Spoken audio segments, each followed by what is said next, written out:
Bismillahirrahmanirrahim. Assalamualaikum warahmatullahi wabarakatuh. Waalaikumsalam warahmatullahi Waalaikumsalam. wabarakatuh. Salam sejahtera bagi kita semua dan selamat menjalankan ibadah saum bagi yang menjalaninya. Selamat datang di Sajabi, 1 jam berbincang ilmu, suatu ruang dialog interaktif untuk hasil penelitian atau gagasan keilmuan yang diselenggarakan oleh Dewan Profesor Universitas Padjadjaran.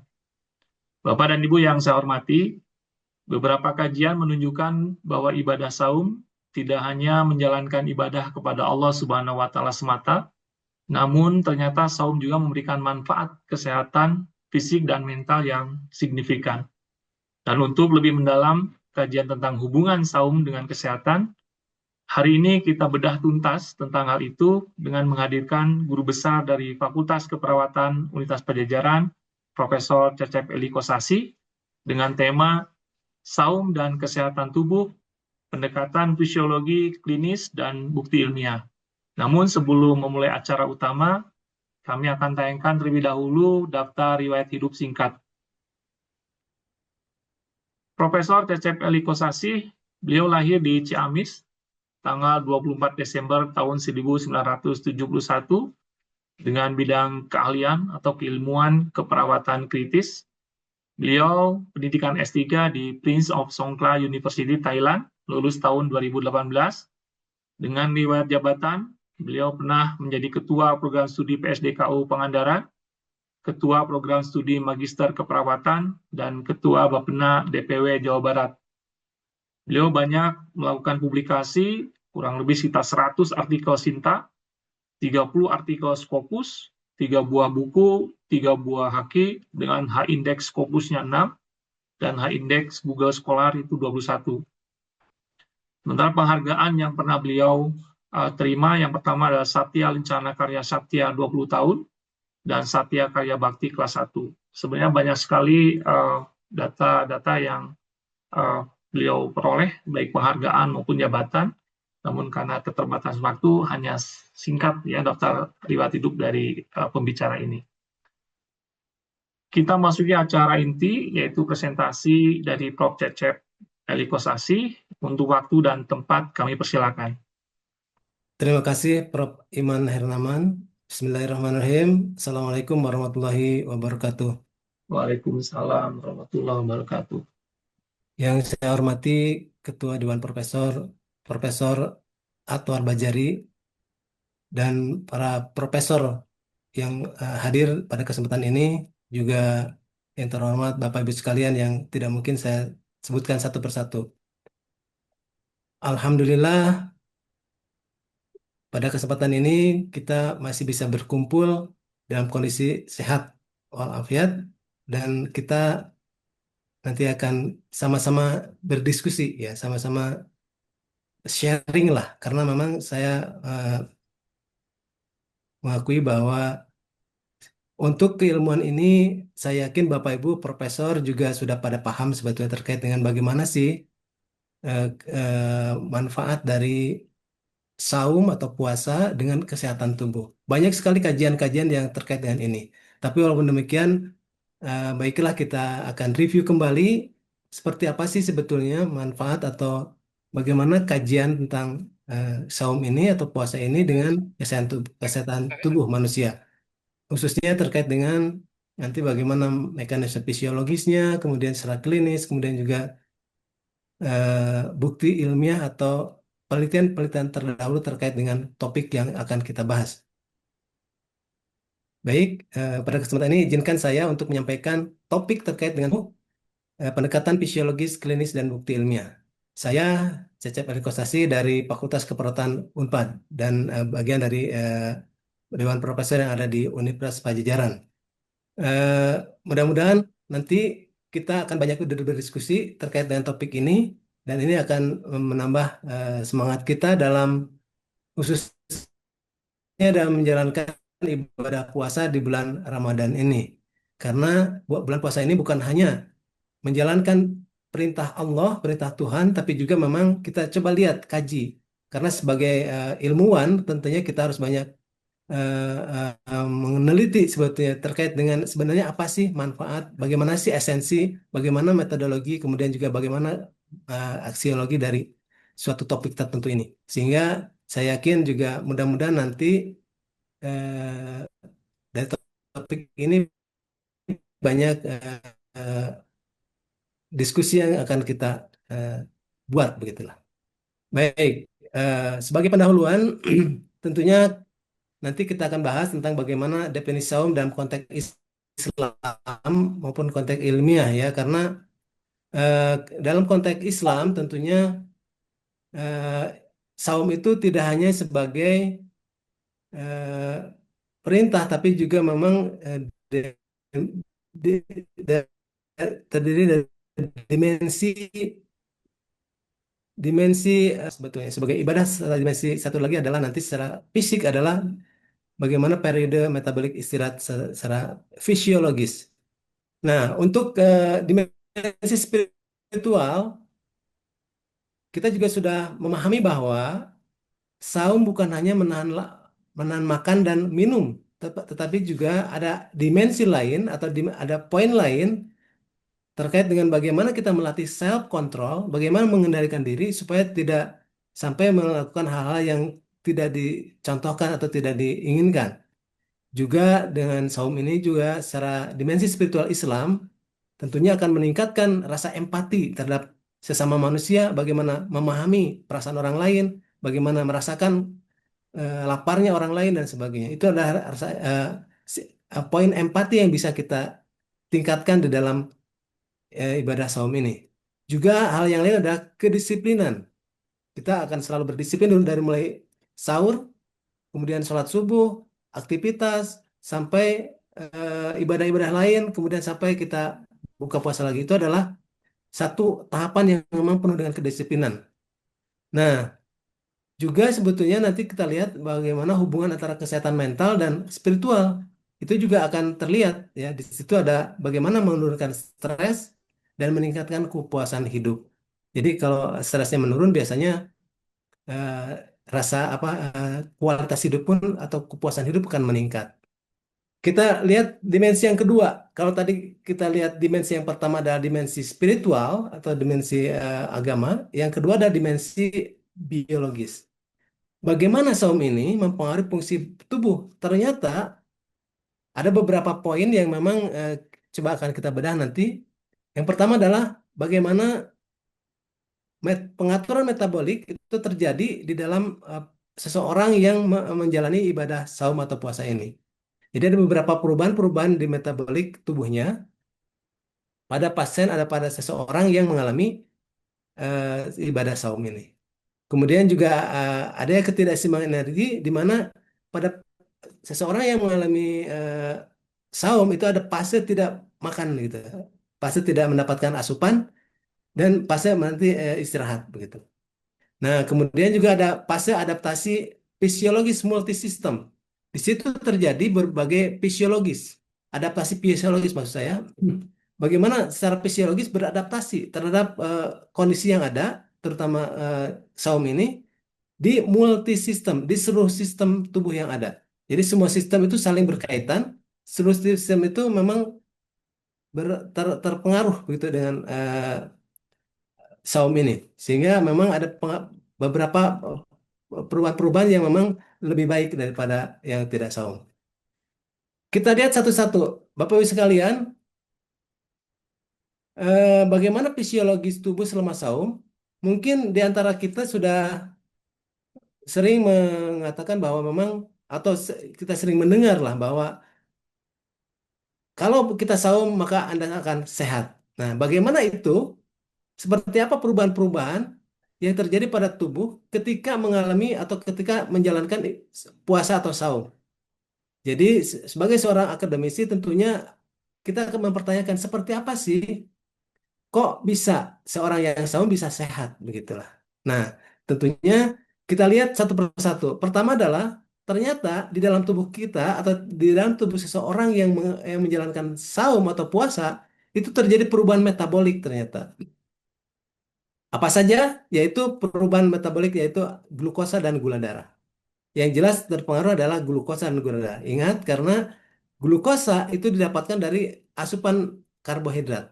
Pada saat puasa, saat saum, eh, karbohidrat tersebut tidak terus-menerus didapatkan, tapi ada periodenya. Pada makan, sahur, kemudian periode buka puasa. Di antara itu tidak mendapatkan asupan nutrisi. Nah, fase awal puasa biasanya glukosa darah turun seiring dengan apa? Seiring dengan aktivitas kita dalam kehidupan sehari-hari kita atau dalam keseharian kita. Ya, di awal puasa biasanya glukosa menurun. Nah, kemudian penurunan itu akan mempengaruhi liver. Karena liver itu salah satu di sana tuh metabolisme glukosa juga. Dimana kalau terjadi penurunan glukosa, maka liver akan melakukan beberapa perubahan.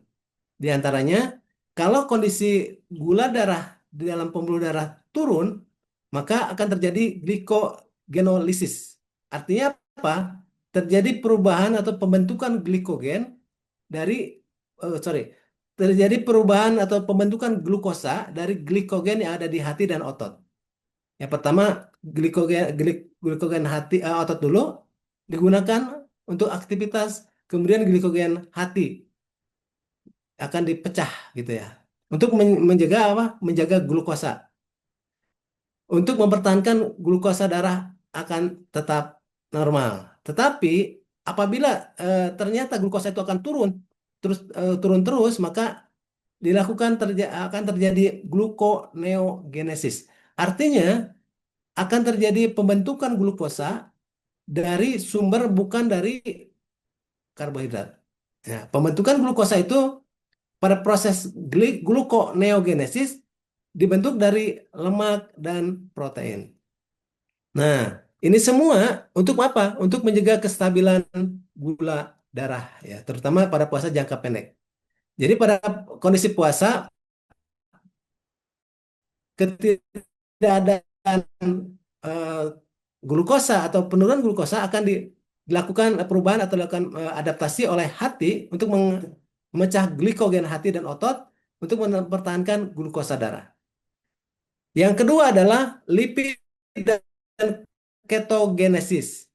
Nah, biasanya setelah 8 sampai 12 jam glikogen itu menipis, kemudian tubuh beralih ke lemak. Nah, tubuh akan beralih ke lemak sebagai sumber energi. Artinya apa? Cadangan energi yang dalam tubuh itu akan dipecah untuk mempertahankan meningkatkan energi.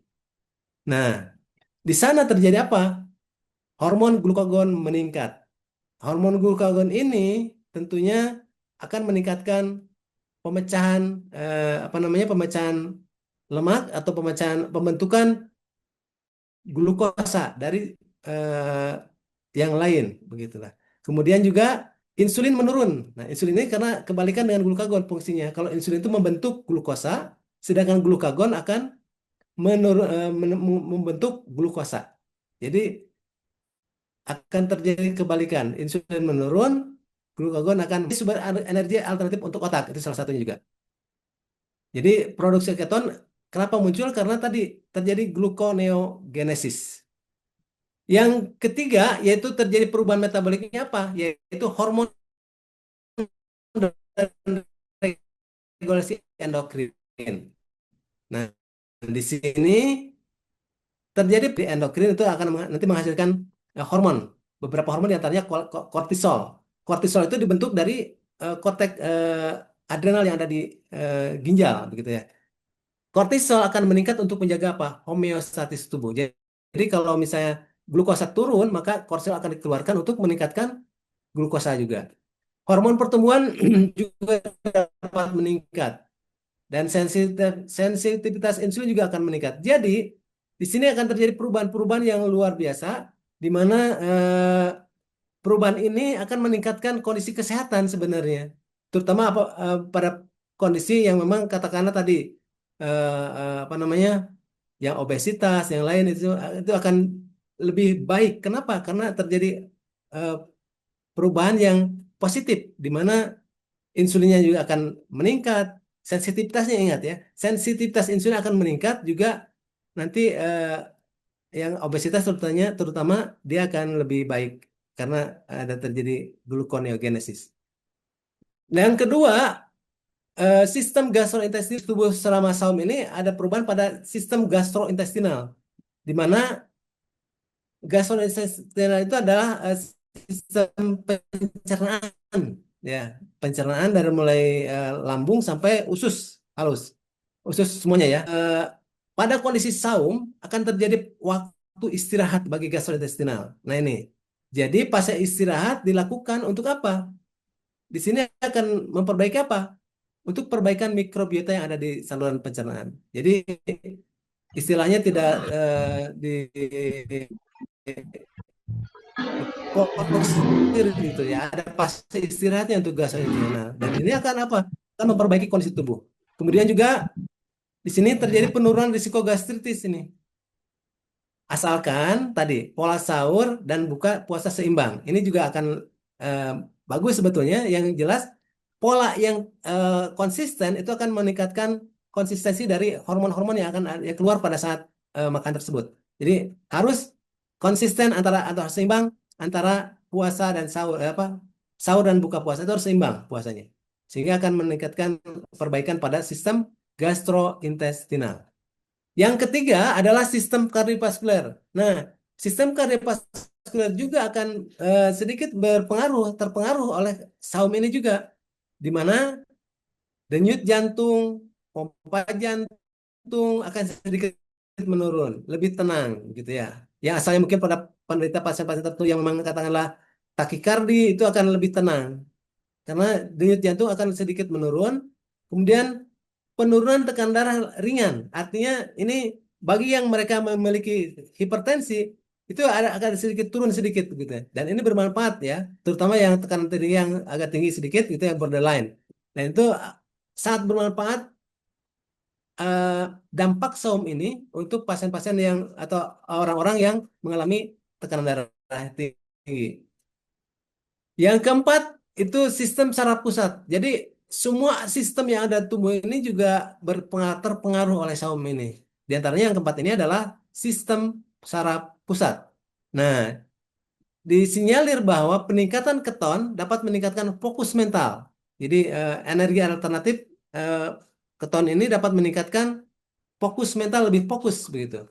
Namun fluktuasi glukosa dalam fase awal, nah kadang-kadang dapat menyebabkan kelelahan. Nah ini juga mungkin nanti tolong di apa namanya diakomodasi atau disesuaikan saja karena memang karena terjadi glukosa fluktuasi menurun naik turun gitu, sehingga kadang-kadang di fase awal itu dapat menyebabkan kelelahan. Nanti kalau sudah terbiasa lama-lama sudah beradaptasi kembali. Begitu. Kita lihat bagaimana dampak saum terhadap kesehatan tubuh. Tentunya kita ingin melihat ya dampak ini seperti apa sih sebetulnya dan sebenarnya kita sudah paham juga. Ada dampak positif dan ada dampak negatif tentunya. Nah, kita lihat apa dampak positifnya. Pertama tadi ya, secara metabolik jelas akan terjadi penurunan berat badan pada individu yang obesitas. Kalau memang eh, saumnya atau puasanya betul. Kenapa? Karena jangan sampai begini. Pada saat saum itu eh, intake atau masukan juga hampir sama seperti sebelum saum. Misalnya yang asalnya katakanlah makannya 3 kali, misalnya pada saat biasa, kemudian pada saat saum 3 kali juga, tapi beda waktu. Itu juga mungkin tidak begitu berpengaruh ya. Tetapi kalau memang betul-betul melaksanakan saum dengan baik, maka disinyalir akan menurunkan berat badan pada pasien, berat badan pada individu yang obesitas. Tentunya seperti tadi, pada kondisi fisiologis dan adaptasi tadi akan terjadi pada metabolik ini. Kemudian juga pada metabolik ini dampak positifnya adalah peningkatan sensitivitas insulin. Nah, ini pada pasien-pasien terutama diabetes tipe 2, di mana sensitivitas itu kurang baik, maka konversi glukosa ke glikogen itu akan kurang baik pada pasien dengan diabetes tipe 2. Tetapi dengan saum ini dampak positifnya, nah ini meningkatkan sensitivitas insulin. Jadi si insulin itu lebih sensitif terhadap glukosa yang datang. Sehingga glukosa datang itu langsung diaktifkan, langsung dikonversi menjadi glikogen, jadi tidak meningkatkan glikemi atau hiperglikemi pada darah. Itu dampak positif yang terkait dengan metabolik. Bagaimana dengan dampak positif pada kardiovaskuler? Nah, di sini jelas karena terjadi penurunan intake dan diatur intake-nya, maka terjadi penurunan LDL dan trigliserida atau penurunan kolesterol ya secara umum ya. Itu bagusnya karena LDL dan trigliserida itu salah satu apa namanya eh, parameter untuk yang dapat menurunkan fungsi dari kardiovaskuler. Karena kalau LDL-nya meningkat itu berbahaya buat jantung karena dia bisa menyebabkan penyumbatan atau eh, pembuluh darahnya nanti akan terjadi penyumbatan ya. Nah itu juga kurang bagus. Biasanya LDL meningkat atau TG yang meningkat. Maka dengan saum ini akan terjadi penurunan LDL dan TG, trigliserida. Juga kardiovaskuler ini juga akan meningkatkan atau menurunkan tekanan darah. Tadi sudah disebutkan bahwa di jantung akan terjadi penurunan tekanan darah yang lumayan bagus. Nah ternyata ada dampak negatifnya juga. Nah ini dampak positif, Mas. Dampak positif yang ketiga ya, adalah antiinflamasi dan antioksidan. Nah, ternyata ini dampak saum itu luar biasa bagi mereka yang ingin tetap awet muda, tetap sehat ya.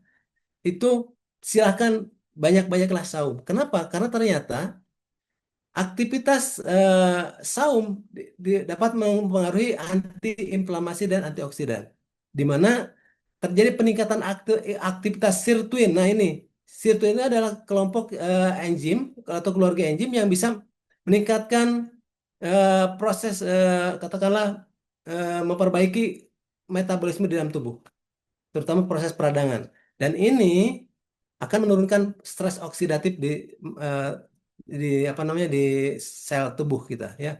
Sehingga ini termasuk juga sel anti aging sebetulnya. Ini adalah sirtuin, kelompok enzim sirtuin namanya. Di sirtuin 1 sampai sirtuin 7. Dan dampak positif ini terhadap antiinflamasi menyebabkan respon inflamasi yang menurun. Karena inflamasi parameter atau biomarker untuk inflamasi ini salah satunya adalah eh, salah satu tanda bahwa terjadi kerusakan, terjadi gangguan pada tubuh. Jadi kalau inflamasi menurun atau respon inflamasi menurun atau biomarker menurun, maka terjadi perbaikan di dalam tubuh. Oleh karena itu, dampak positifnya luar biasa terhadap inflamasi yang menurun ini. Yang keempat adalah mental spiritual. Nah, ternyata dampak kesehatan buat tubuh ini, saum ini adalah dapat meningkatkan mood, stabilitas. Ya, moodnya lebih stabil karena secara spiritual kita dilatih untuk lebih sabar, lebih disiplin, sehingga moodnya akan lebih stabil. Kemudian juga akan terjadi penurunan level kecemasan dan depresi yang ringan, begitu ya. Jadi akan terjadi perbaikan pada kecemasan dan depresi. Ternyata ada dampak negatifnya juga. Ya, jadi hati-hati juga harus memperhatikan hal ini. Karena bisa jadi kalau kita kurang memahami, kurang memperhatikan ini, bisa terjadi dampak negatif. Apa saja itu? Yang pertama adalah dehidrasi. Nah, ini harus hati-hati ya. Dehidrasi ini jangan sampai terjadi akibat tidak mendapatkan asupan air selama saum, maka terjadi dehidrasi. Jadi nanti disarankan bagaimana 8 gelas per hari itu bisa dilakukan juga pada kondisi saum ini. Nanti kita lihat, kita diskusikan.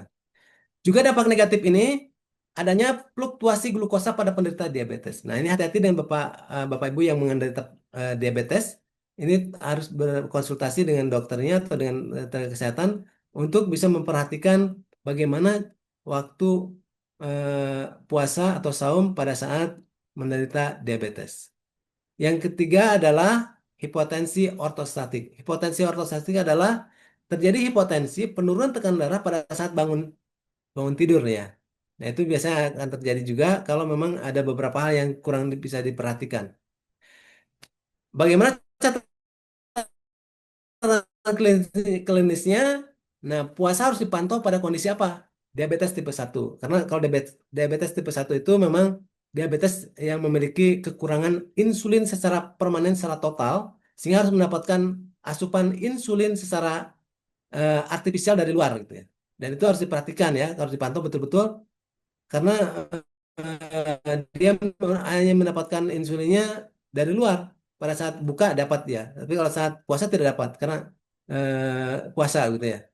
Kemudian pada kondisi kehamilan patologis juga tolong diperhatikan, harus dipantau betul-betul karena ini cukup riskan ya, kehamilan patologis. Kemudian penyakit ginjal lanjut, apakah GGK, kronik gagal ginjal kronis, gagal ginjal akut, dan ginjal lanjut itu juga harus diperhatikan dan dipantau. Kemudian pasien dengan pasien dengan gangguan metabolisme akut. Nah, ini juga harus diperhatikan, harus dipantau betul-betul pada kondisi-kondisi seperti ini. Karena ini cukup riskan terjadi gangguan pada tubuh seseorang. Jadi, betul-betul harus dipantau dan harus dikonsultasikan. Tapi kalau bagi orang yang normal sih tidak masalah. Insya Allah aman. Nah, kita lihat bagaimana sih sebetulnya evidence base atau penelitian-penelitian terdahulu terkait dengan puasa ini. Ternyata eh, banyak sekali penelitian-penelitian yang dilakukan terkait dengan sebelumnya Pak, sebelum nomor satu dulu, beberapa penelitian terdahulu yang memang terkait dengan penelitian puasa ini. Ada yang mengatakan ada yang puasa intermittent fasting, gitu ya. Ada juga yang puasa Ramadan. Jadi dua-duanya juga bermanfaat ternyata. Pertama, puasa intermittent dan metabolik ya, itu ternyata beberapa penelitian menunjukkan puasa meningkatkan sensitivitas insulin dan mengurangi lemak visceral. Jadi beberapa penelitian juga di penelitian jurnal internasional berputasi maupun jurnal nasional juga ada ya. Banyak sekali penelitian-penelitian. Jadi sebenarnya sudah tidak tidak asing lagi buat kita bahwa memang dengan puasa ini banyak sekali dampaknya yang positifnya sebetulnya. Kemudian pada populasi obesitas juga menunjukkan bahwa setelah puasa ini terjadi penurunan HbA1c. Nah, di mana HbA1c ini adalah glukosa yang bisa dideteksi 3 bulan sebelumnya. Ya, jadi itu akan menurun pada pasien dengan atau pada orang yang menjalankan ibadah puasa ini atau puasa intermittent. Dan juga lemak tubuh akan terjadi penurunan lemak tubuh ya, itu bagusnya. Yang kedua adalah puasa Ramadan dan faktor risiko kardiovaskular. Juga memang ada beberapa penelitian-penelitian atau hasil penelitian yang menunjukkan bahwa puasa Ramadan ternyata juga menunjukkan terjadi penurunan LDL ya, lipoprotein density low density lipoprotein ya, LDL ini termasuk kalau dalam bahasa awam itu adalah lemak jahat lah gitu ya. Yang bagusnya adalah HDL. Jadi semakin tinggi HDL semakin bagus. Jadi tidak semua lemak jelek. Lemak jelek itu ada dua. Lemak itu ada dua, lemak jahat dan lemak bagus ya. Salah satunya adalah ini LDL itu termasuk yang kurang bagus lah gitu karena dia dapat meningkatkan kejadian heart attack atau terjadi eh, aterosklerosis pada pembuluh darah di koroner biasanya. Kemudian juga penurunan tekanan darah. Jadi bagi mereka yang memiliki tekanan darah meningkat ini bagus sekali. Jadi bisa menurunkan tekanan darah dan ini beberapa penelitian menunjukkan bahwa puasa Ramadan bisa menurunkan tekanan darah. Kemudian ini juga tidak berpengaruh terhadap fungsi jantung jangka panjang pada orang sehat. Jadi tidak tidak mengganggu fungsi jantung secara normal ya, tidak mengurangi fungsi jantung yang normal. Terkait dengan penelitian terdahulu tentang biomarker peradangan ini juga. Biomarker peradangan adalah eh, biomarker atau tanda dari biologis yang memang terkait dengan peradangan. Kalau biomarker ini ternyata menurun, maka itu menunjukkan bahwa kondisinya baik-baik saja. Tapi kalau biomarkernya meningkat, maka itu menunjukkan ada sesuatu yang tidak beres. Ada sesuatu yang tidak baik pada tubuh. Oleh karena itu, beberapa penelitian menunjukkan bahwa terjadi penurunan CRP. Ya, itu CRP itu adalah biomarker dan marker inflamasi lain pada beberapa kelompok yang berpuasa secara teratur. Nah, ini beberapa penelitian terkait dengan biomarker ini ya. Jadi ternyata juga biomarker pada orang yang sering yang melakukan puasa teratur itu akan lebih baik, akan biomarker inflamasi akan menurun. Dan itu akan menunjukkan bahwa terjadi perbaikan secara bagus gitu ya. Selanjutnya adalah terkait dengan penelitian pembelajaran kognitif dan fokus mental. Di sini menunjukkan bahwa memang ada studi kecil menunjukkan adanya peningkatan fokus walaupun mungkin ini belum banyak bukti yang cukup kuat dan ini mungkin perlu ada penelitian selanjutnya ya. Tapi memang secara studi kecil ada menunjukkan bahwa ini akan terjadi eh, perbaikan atau eh, peningkatan fokus. Jadi orang yang puasa itu lebih fokus daripada yang terlalu banyak makan mungkin ya. Nah, jadi bisa kita lihat bahwa secara umum manfaat saum bagi kesehatan tubuh itu ada 4 ya.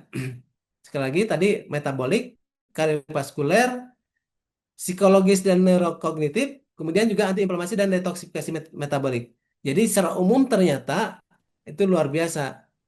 Saum itu bagus sekali. Secara metabolik dia akan bisa menurunkan berat badan, mengatur gula. Kalau insulin resisten itu yang kurang sensitif ya. Jadi resisten si insulinnya sehingga tidak peka terhadap glukosa datang. Kalau glukosa datang insulin tidak peka maka dilewat saja. Padahal seharusnya insulin datang kemudian dikonversi menjadi glikogen. Maka akan di dalam darah tidak terlalu banyak gula darah yang terlalu tinggi. Jadi tidak ada hiperglikemi. Juga kardiovaskuler bagus untuk profil lipid darah apa profil lipid darah trigliserid dan sebagainya itu akan lebih bagus. Kemudian menurunkan tekanan darah juga tadi akan menurunkan tekanan darah secara ringan. Kemudian secara psikologis juga akan meningkatkan potensi peningkatan fokus, penurunan stres psikologis, kemudian juga untuk yang antiinflamasi dan detoksifikasi akan meningkatkan respon antioksidan dan penurunan aktivitas inflamasi. Bagaimana nanti integrasi prinsip perawatan tubuh dalam saum? Jadi kita melaksanakan saum ini tentunya harus sebaiknya disesuaikan dengan seharusnya ya. Artinya jangan sampai karena ingin betul-betul apa namanya betul-betul saum misalnya sehingga tidak makan sama sekali ya jangan juga ya karena itu juga kurang baik. Tapi harus betul-betul sesuai dengan apa yang disunahkan atau yang akan diberikan sesuai dengan aturan yang diperintahkan gitu ya. Pertama adalah asupan nutrisi yang sehat. Nah, jadi sahur yang bagus, bagus itu adalah sahur yang seimbang. Di antaranya ada karbo yang kompleks, ya maksudnya karbo kompleks itu yang memang masih belum belum masih bentuknya masih kasar lah gitu ya. Tidak tidak satu glukosa saja, misalnya tidak hanya minum gula saja itu kalau gula itu sudah bukan kompleks lagi. Kemudian cukup protein, cukup serat, cukup elektrolit, begitulah. Itu adalah sahur yang baik ya. Kemudian juga hindari konsumsi berlebihan saat berbuka puasa. Nah, ini yang cukup tolong diperhatikan jangan sampai karena pada saat puasa kan lapar sekali, kemudian pada saat buka semuanya dimakan. Nah, itu cadangan energi misalnya jangan ya, jangan begitu karena justru itu manfaatnya akan berkurang. Seperti biasa saja, seperti layaknya kita makan seperti biasa sehingga akan mengurangi eh, makan atau konsumsi berlebih ya, jangan berlebih lah. Normal saja pada saat buka puasa. Yang kedua adalah hindari hidrasi optimal, sorry. Hidrasi yang optimal artinya, nah, minum cukup air setelah berbuka sampai sahur dan hindari minuman berkafein berlebih. Minum yang cukup itu ada yang mengatakan bahwa misalnya kan rata-rata gitulah, kurang lebih kebutuhan air itu adalah 8 gelas per hari. Kapan itu? Ya, minimal misalnya 3 gelas pada saat buka, kemudian 2 gelas pada saat sebelum tidur, dan 3 gelas saat sahur. Jadi semuanya 8 gelas, gitu ya. Jadi lumayan ya, untuk meningkatkan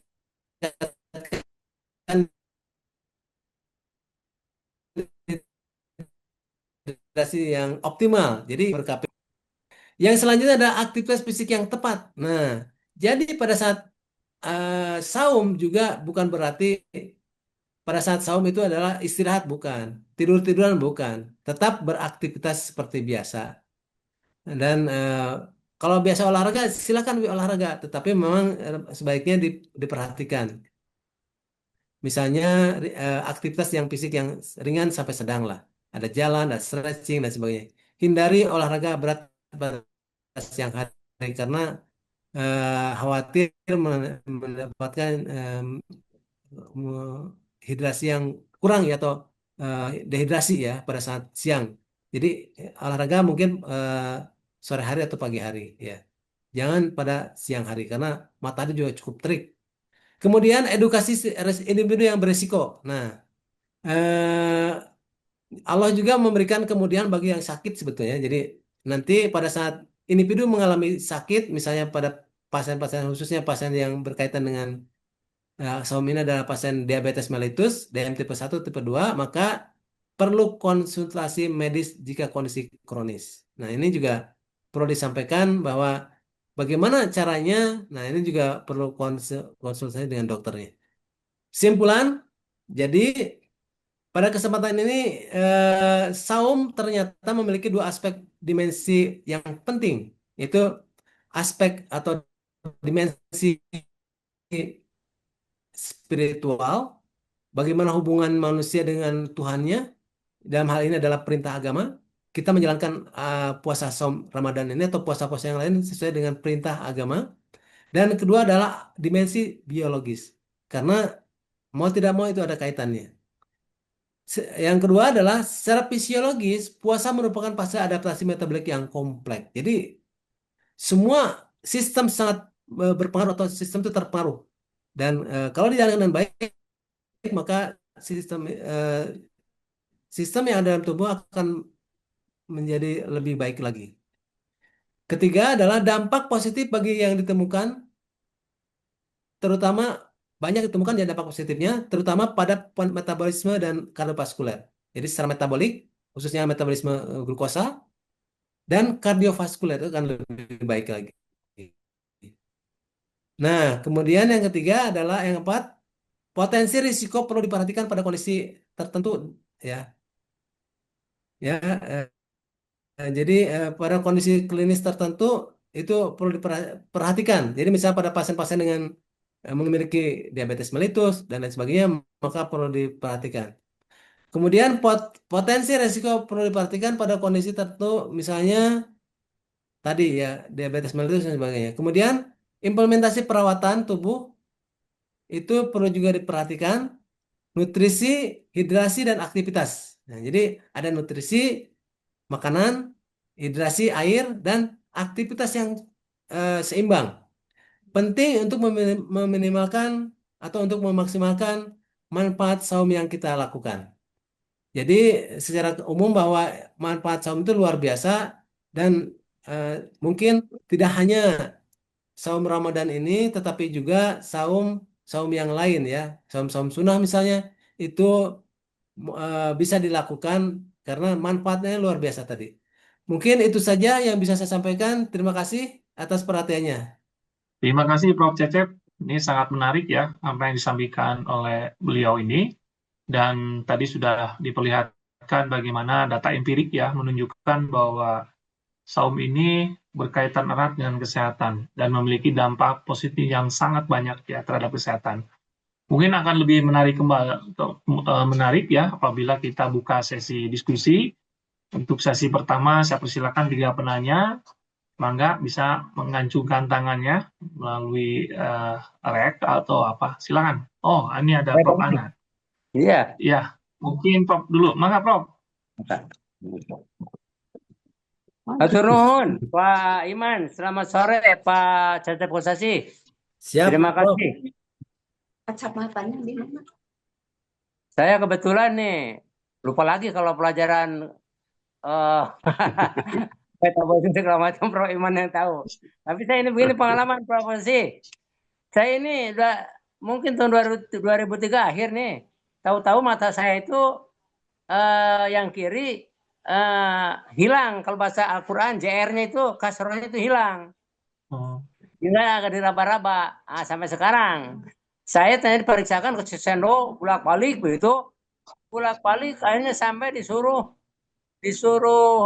periksa segala macam, termasuk harus dicek.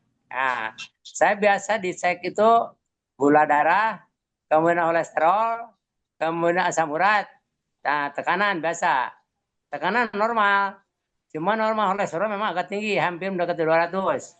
Terus kolesterol tersebut ya malum di posyandu biasanya tidak dalam, dari periksa di Hasan Sadiq HDL-nya naik tinggi itu. Nah, ini sampai ke bulak-balik netra segala macam belum ketemu sampai saat ini, dan matanya masih juga begini, masih masih hilang itu kasroh kalau kita baca Al-Quran, harus yang huruf yang gede. Nah, ini maksud saya, ini barangkali Pak Iman, ini saya itu mencoba latihan saum itu sudah biasa itu kan, tapi ini kenapa ini mata diusulkan ke saraf, di saraf harus kembali ke dalam, dan bolak-balik sampai tidak ketemu, dan memang HDL tinggi, LDL ya, LDL yang tinggi. Nah, ini sampai saat ini mungkin 4 bulan lagi belum diperiksa lagi nih. Saya sedikit malas sebelumnya, kasih obat ini, bahkan kasih obat encer darah, sampai turun itu tekanan, saya berhenti juga itu. Tapi obat kolesterol saya paju terus, tapi belum saya cek. Nah, ini tapi maaf Pak Cecep, saya kondisi enak saja, nyaman saja, gitu kan, olahraga biasa, aktivitas biasa, bahkan barangkali ya pernah lihat lah suka ikutan ke Jakarta juga gitu ya. Nah, ini apa barangkali Pak ada hal ini sehingga saya belum jelas ini berkaitan dengan mata. Terima kasih Prof. Iman, Pak Prof. Terima Kusnadi. kasih. Terima kasih, Prof. Ana. Kita tombong dulu ya, Prof. Cecep.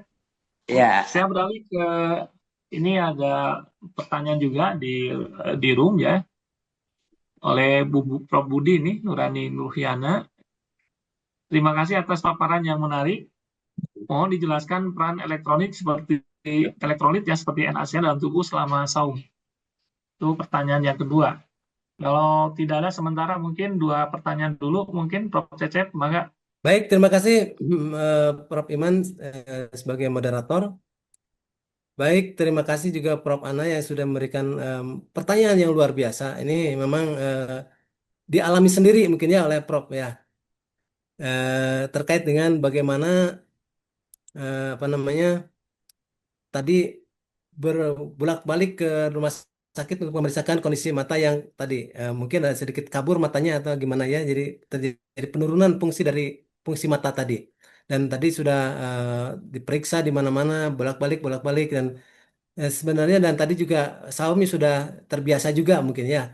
Tapi memang tadi saya dengar bahwa kadar LDL-nya cukup tinggi ya, dan kadar LDL itu adalah low density lipoprotein ya. Sebenarnya itu termasuk juga termasuk eh, eh, lemak yang kurang bagus sebetulnya. Dan itu kalau bisa diturunkan. Bagaimana menurunkannya? Yaitu dengan makanan-makanan tertentu yang memang bisa meningkatkan HDL. Juga makanan, aktivitas itu akan bisa meningkatkan HDL. Nah, bagaimana dengan apa yang dialami oleh Prof. Ana? Mungkin ini kalau sebetulnya tidak secara langsung terkait dengan saum ini, karena memang eh, saum ini secara umum metabolisme itu bukan terjadi tidak tidak langsung, misalnya sekarang saum langsung sembuh, tidak begitu gitu ya. Jadi saum itu prosesnya cukup lama, dan itu meliputi atau mengkaitkan dengan metabolisme secara umum. Nah, jadi yang kalau yang saya pahami dari apa yang terjadi pada Propan ini, kelihatannya ini prosesnya cukup terkait dengan bagaimana proses degeneratif mata juga kalau menurut saya, karena biasanya terjadi eh, biasa pada usia lebih dari 40 tahun begitu ya. Sama seperti saya juga sudah mulai kurang melihat begitu ya. Karena maksudnya melihat yang dekat itu rada susah, jadi saya harus pakai kacamata juga. Dan itu juga termasuk begitu. Cuma memang ini terkait dengan mungkin pada saat kondisi degeneratif ini, maka akan terjadi lensa mata yang menjadi kaku, sehingga sulit fokus terhadap jarak dekat begitulah. Dan mungkin saja terjadi ada beberapa hal terkait dengan gejala-gejala seperti katarak juga misalnya dan degenerasi yang lainnya di mata begitu. Memang ini sepertinya Prof. Anam apa namanya memang harus konsultasi dengan dokter matanya sih sebetulnya ya, karena itu terkait dengan kondisi yang ada di mata. Tetapi memang tadi diberikan obat-obatan untuk menurunkan katakanlah menurunkan LDL dan sebagainya bagus sekali sih. Tetapi memang saum yang dilakukan oleh Prof. Ana silakan dilanjutkan karena itu akan menurunkan juga kadar HDL ini. Tapi tidak ujuk-ujuk Prof. Jadi tidak ujuk-ujuk sekarang saum langsung turun tidak begitu. Jadi ada proses yang bertahap dan itu Prof harus lebih sabar lagi karena memang ini kalau yang namanya degeneratif ini cukup cukup lama, tidak bisa langsung begitu begitu, Prof. Mungkin seperti itu dulu, Prof. Yang kedua mungkin tadi dari maaf dari Budi, Prof. Budi Nurani. sebentar saya lihat dulu. Peran elektrolit seperti NaCl dalam tubuh Baik, selama saum. Ya. baik. Jadi peran elektrolit seperti NaCl dalam tubuh sarana saum. Nah, untuk peran elektrolit betul sekali, Prof. Jadi memang elektrolit ini sangat berperan sekali dalam berbagai aktivitas metabolisme tubuh sebetulnya. Sangat berperan, baik metabolisme sel, metabolisme otot, dan metabolisme apa namanya otak begitulah. Jadi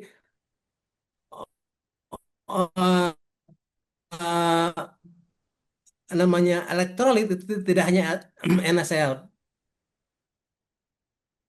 Jadi ada NaCl, kalium, kalsium, natrium, yang lain. Nah, jadi tetap ya, kalau NaCl atau elektrolit secara umum itu mendapatkan asupan yang cukup, maka insya Allah sistem metabolisme tubuh juga akan berjalan dengan baik. Oleh karena itu, tadi disarankan bahwa pada saat sahur atau sebelum saum, kita harus mendapatkan asupan yang cukup dari hidrasi, nutrisi, elektrolit juga sama. Jadi tidak hanya NaCl. Jadi mohon maaf tidak hanya NaCl tapi juga elektrolit yang lain. Tetapi memang elektrolit yang lain tuh biasanya terdapat di dalam bahan makanan biasanya, Prof. Jadi tidak hanya namanya kalium tidak, namanya kalsium tidak, tapi itu di dalam makanan-makanan yang kita konsumsi itu terdapat elektrolit juga atau trace mineral. Jadi sekali lagi pada saat saum, peran elektro itu sangat-sangat penting tetap ya. Jadi karena pada saat saum itu terjadi penurunan intake atau penurunan konsumsi air dan natrium atau elektrolit, maka aktivitasnya juga harus disesuaikan. Karena kalau misalnya katakanlah terlalu banyak aktivitas yang meningkat sedangkan elektrolitnya berkurang, maka bisa terjadi katakanlah terjadi kontraksi yang tiba-tiba atau namanya kram dan sebagainya juga akan terjadi. Jadi pada saat saum itu antara intake kemudian juga bagaimana aktivitas itu harus disesuaikan dengan kondisinya. Jangan sampai terlalu banyak aktivitas padahal kita masih sedang saum. Bukan berarti tidak boleh beraktivitas. Mungkin sementara itu dulu, Prof. Ya, terima kasih. Ini ada pertanyaan di room chat ya. Ini Bu Prof. Eli Indawati. Ini, Assalamualaikum. Prof, tema yang sangat bermanfaat. Mohon izin bertanya bagaimana saum dapat menurunkan stres dan meningkatkan resiliensi. Baik, terima Langsung aja kasih. jawab. Ya. Langsung ya, Prof ya, makasih. Baik, terima kasih. Ini pertanyaan luar biasa. Jadi resiliensi seseorang itu akan meningkat atau bagaimana seseorang mampu bertahan, mampu beradaptasi begitu terhadap sesuatu. Sedangkan di dalam kehidupan ini kita selalu dihadapkan oleh apa? Dihadapkan oleh stresor, dihadapkan oleh masalah, dihadapkan oleh apapun semuanya. Kita tidak bisa menolak dan kita tidak bisa menghindar dalam hidup ini. Kita selalu menghadapi masalah, stresor, dan lain sebagainya. Nah, bagaimana kaitannya dengan saum? Nah, kalau ini lebih banyak ke arah aspek spiritualnya. di mana aspek spiritual saum itu kita dihadapkan atau dituntun, diajari, diarahkan untuk banyak eh, bersabar, banyak mengkoreksi diri, bagaimana kita mampu untuk memelihara eh, kondisi self control dan sebagainya. Itu yang bisa kita lakukan. Jadi pada saat saum ini, aspek spiritual itu lebih ke arah bagaimana seseorang mampu beradaptasi terhadap lingkungan, terhadap sesuatu yang ada.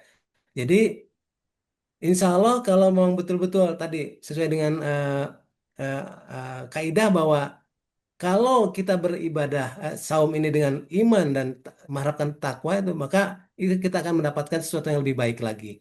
Dan insya Allah nanti kalau memang betul-betul kita melaksanakan saum ini dengan baik, maka aspek spiritualnya akan didapatkan atau dampak positif dari aspek spiritualnya akan didapatkan dari saum ini. Termasuk di dalamnya adalah resiliensi, di mana kita mampu untuk beradaptasi. Jadi bagi mahasiswa yang sedang menjalankan skripsi, tesis, disertasi, insya Allah ya kalau betul-betul kita menjalankan dengan sesuai dengan ketentuan, insya Allah kita mendapatkan hal dampak positif yang lebih baik dari aspek spiritualnya. Terima kasih Prof. Mangga. Ya. Oke, kita masuk ke termin yang kedua dengan 3 penanya. Oleh karena itu saya persilakan Bapak dan Ibu, ada yang mau ditanyakan? Oke, nah, ini sudah ada Prof. Kusumiati, sudah angkat tangan. Mungkin langsung aja ditanyakan. Maka Prof. Terima kasih Prof. Imam. Pembicara, mohon izin saya baru bergabung, tapi temanya menarik. Saya juga baru ini ya, jadi mohon maaf saya tidak menyimak apakah tadi sudah disampaikan atau belum. Saya ingin menanyakan untuk aktivitas fisik seperti olahraga, itu kan pasti banyak mengeluarkan energi. Nah, hanya jumlah asupan terutama minum ya. Nah, itu apakah memang boleh olahraganya itu seperti normal saja ekstrim atau itu justru membahayakan tubuh? Itu mungkin yang harus apa saya concern apakah memang harus hati-hati karena asupan minumnya sangat terbatas ya, Prof. Jadi kalau misalnya saya minum apa malam sama pagi ya hanya bisa mungkin muat anggap saja 6 gelas gitu. Nah, kalau enggak tuh terlalu penuh. Nah, itu bagaimana mengaturnya juga mohon informasi karena sebetulnya kalau secara olahraga fisik ya harus normal gitu. Nah, itu barangkali tapi sebetulnya bukan saya yang olahraganya, anak saya. Jadi saya ingin tahu apakah memang itu apa jadi dianggap seperti aktivitas normal atau memang harus menyesuaikan aktivitasnya karena ini sasi saum ya. Tur nuhun, Prof. Tur nuhun, Prof. Iman. Terima kasih. Penanya berikutnya, 2 orang penanya. Ini ada dari room chat. Ini ada Prof. Warid. Assalamualaikum, bagaimana pengaruh saum terhadap gula darah bagi penderita diabetes mellitus? Terima kasih. Mangga. Ini kita tampung dulu ya, Prof. Cecep. Satu pertanyaan lagi. Ya. Mangga, Bapak dan Ibu, ada kesempatan satu pertanyaan.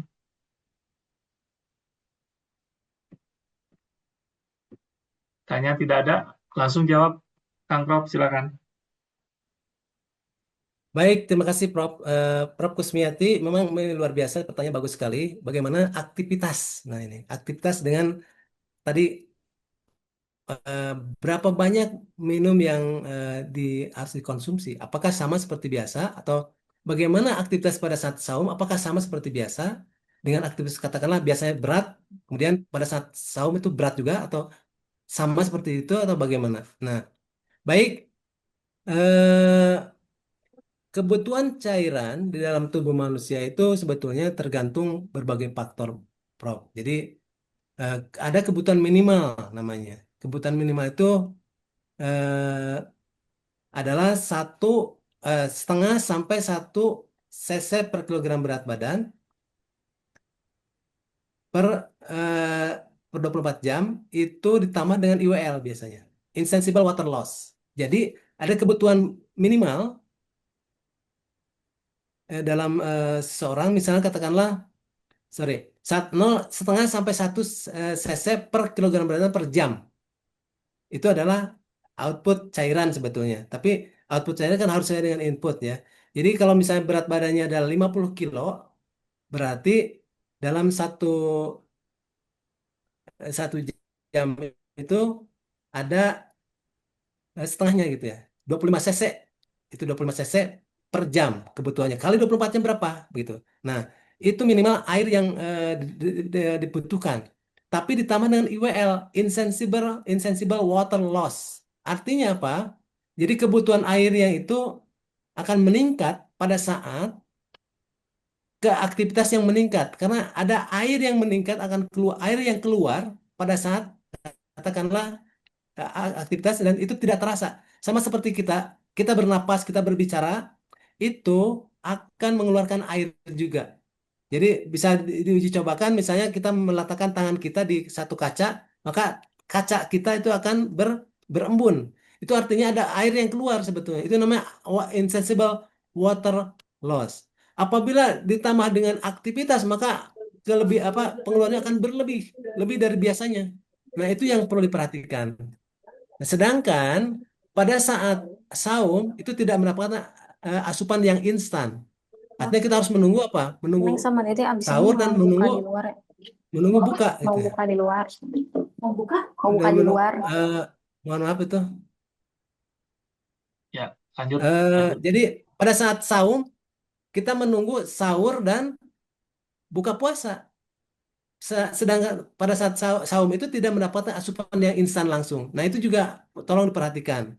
Artinya pada saat saum kalau bisa sih jangan terlalu aktivitasnya terlalu ekstrim seperti biasa ekstrim karena pada di bulan sebelum bulan yang saum kita bisa mendapatkan cair yang instan. Artinya kalau kita haus kita minum, kita haus kita minum itu adalah fase yang normal. Tetapi kalau pada saat saum kita harus menunggu dulu. Nah, itu yang kemungkinan ada kekurangan cairan dan bisa menyebabkan dehidrasi. Mungkin seperti itu, Prof. Ya, Oke. terima kasih, Prof. Ya. Pertanyaan kedua, Kang Prof. Baik, yang kedua adalah pertanyaannya bagaimana saum ini terkait dengan gula darah. Pengaruh saum terhadap gula darah bagi penderita DM. Baik, pada prinsipnya saum itu akan menurunkan kadar gula darah. Jadi pada prinsipnya saum akan menurunkan gula darah, tetapi itu pada kondisi yang normal, pada kondisi orang normal, penurunan itu akan dikompensasi oleh hati dalam bentuk glukogenolisis dan gluconeogenesis. Jadi artinya kekurangan atau penurunan kadar glukosa yang ada dalam pembuluh darah itu akan dikompensasi, akan di, dipenuhi, diseimbangkan oleh tubuh sendiri, oleh aktivitas hati dan bentuk pemecahan glikogen menjadi glukosa. Sehingga di dalam darah itu relatif normal, relatif seimbang. Karena fungsi hati, fungsi insulin masih dalam batas normal. Sedangkan pada saat kondisi diabetes mellitus, terutama diabetes tipe 2, di mana kadar insulinnya juga kurang sensitif misalnya, apalagi DM tipe 1. Kalau DM tipe 1 tidak mendapatkan atau tidak memiliki eh, insulin, maka itu mohon diperhatikan begitu. Artinya apa? Artinya pada saat kondisi eh, hipoglikemi itu akan terjadi gangguan yang kurang baik begitu. Dan itu memang sebaiknya juga dikonsultasikan dengan dokternya, dokter penyakit dalam. Jadi baiknya sebelum melakukan saum ini, baiknya untuk penderita DM itu konsultasi. Bukan berarti tidak boleh, silakan, tapi memang dalam batas-batas tertentu. Mungkin ada beberapa aktivitas yang dibatasi atau ada beberapa yang tidak terlalu ekstrim seperti biasanya, karena mendapatkan insulinnya ya pada saat sahur dan buka puasa sama seperti itu. Jadi mungkin ada beberapa hal yang perlu diperhatikan oleh kita begitu. Mungkin sementara itu, Prof, karena ini terkait Ya. penyakit, sebaiknya mungkin nanti konsultasi dengan Oke. dokternya begitu. Oke. Terima kasih. Ini ada pertanyaan juga di room chat. Ini yang terakhir ya. Ada 2 pertanyaan. Yang pertama dari Prof. Ahmad Ramli. Saya bacakan ya. Tunuhun paparannya yang menarik, Prof. Cecep. Bagaimana puasa jika dikomparasi dengan autophagy? Ya. Kemudian berikutnya dari Prof. Uud. Assalamualaikum, sholat tarawih secara fisiologis berdampak positif pada tubuh. Apa saja dampaknya? Nuhun. Ini 2 pertanyaan terakhir. Mangga, Prof.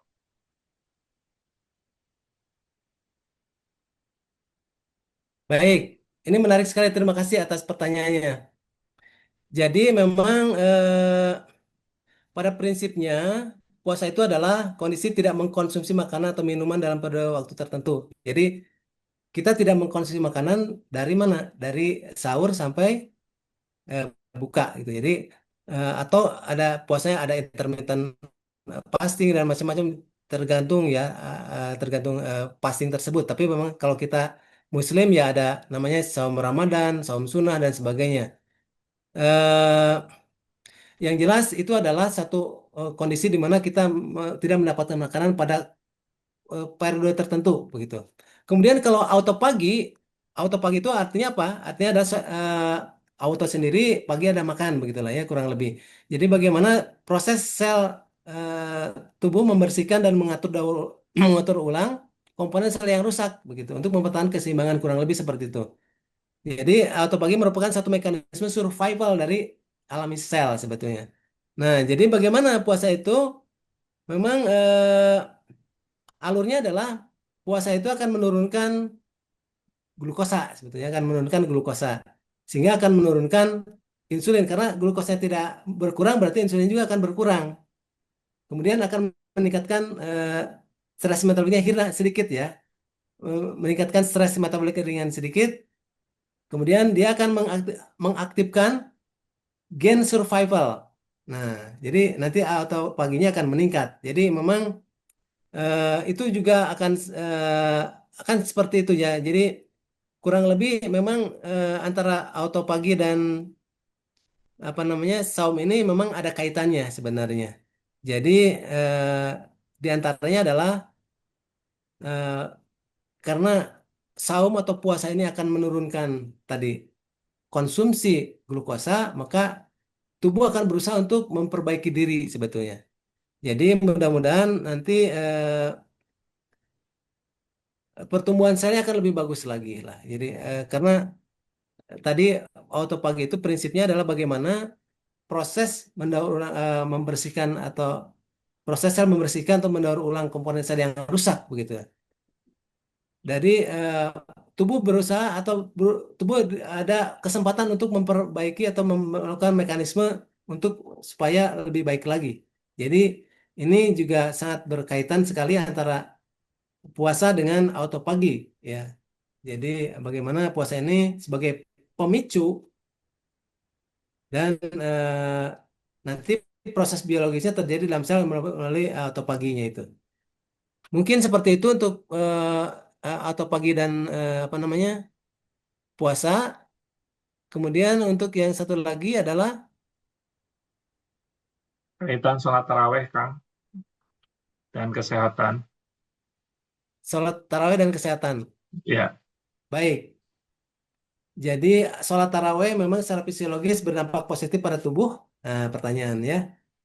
Jadi bagus sekali pertanyaannya. Bagaimana sholat tarawih itu kan sebenarnya aktivitas spiritual dan aktivitas fisik. Nah, ini juga bisa diperhatikan ya. Tapi bukan berarti biar supaya aktivitas fisiknya bagus berarti apa namanya sama seperti olahraga gitu ya. Jadi harus lebih cepat dan lebih ini gitu. Ya tidak juga gitu ya. Sesuai dengan aturan saja bahwa memang tarawih itu sesuai dengan ketentuan yang diterapkan. Jadi benar sekali bahwa memang secara umum bahwa tarawih ini sangat berkaitan dengan pertama adalah aspek spiritual.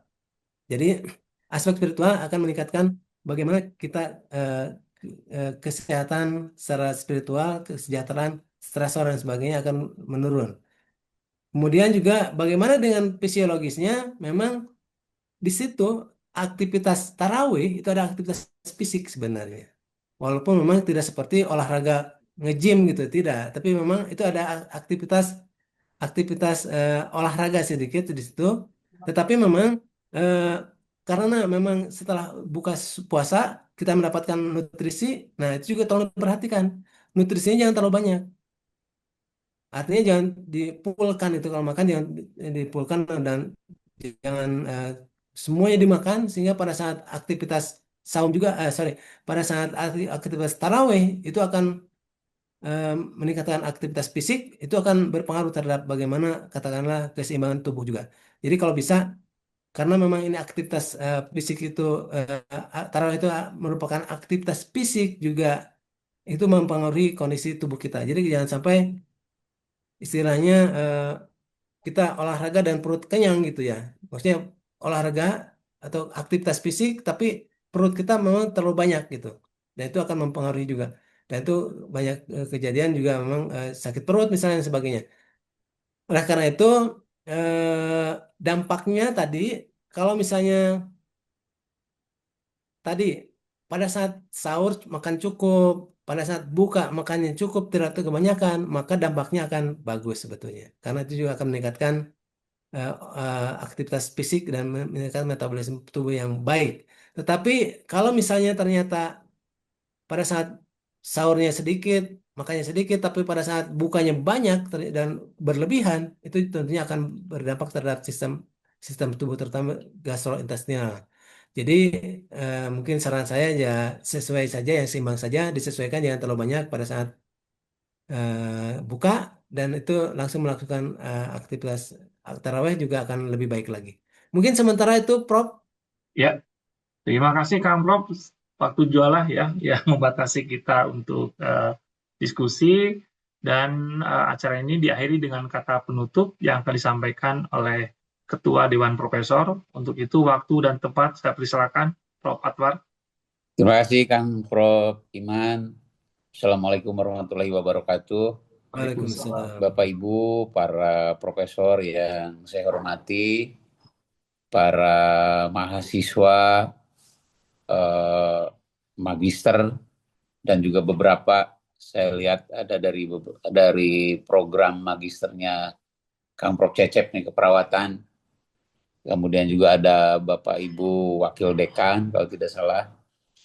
Terima kasih, alhamdulillah pada hari ini saya surprise gitu, Kang Prof. Cecep. Ini pesertanya hampir lebih dari 100 orang nih. Mungkin karena topiknya sangat relevan dengan kondisi yang sedang kita laksanakan.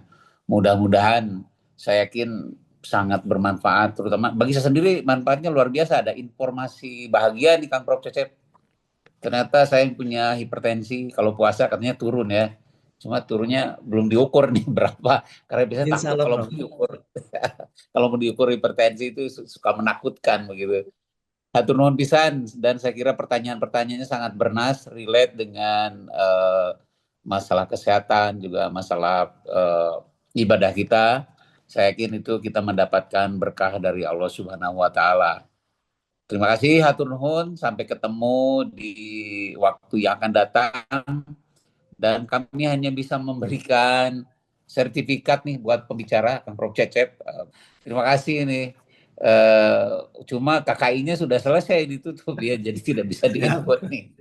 Apa-apa untuk semester depan untuk laporan kinerja. Sekali lagi mudah-mudahan kita ketemu lagi di sesi yang akan datang, Bapak Ibu sekalian, dengan topik yang berbeda, dengan expert atau dari profesor yang berbeda dari bidang yang lain, dan mudah-mudahan kita diberikan kesehatan untuk menjemput Sejabi di masa yang akan datang. Assalamualaikum warahmatullahi wabarakatuh.